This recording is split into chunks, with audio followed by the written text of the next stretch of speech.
Iragan asteazkenean Caritas Gipuzkoaren 2023ko memoria aurkeztu zen. Fernando Prado gotzainak alde batetik bere tristura sakona adierazi zuen baztertuta dauden pertsonengatik. Beste aldetik berriz poza eta harrotasuna Gipuzkoako Kristau elkartearen elkartasuna handiarengatik.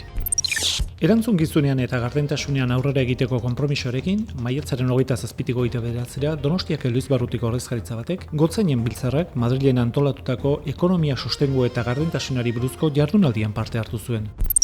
Bilera garrantzitsua ospatu zen seminarioan bertan, Iruñako Artzapezpiko eta Tutera Bilbo Gasteiz eta Donostiako gotzain eta bikario nagusia bildu ziren. Gai garrantzitsua jorratu zituzten bertan. Apaiztegien etorkizuna, alor ezberdinetan Elizbarrutiren arteko lankidetza eta adin txikikoei babesa eskaintzea, besteak beste.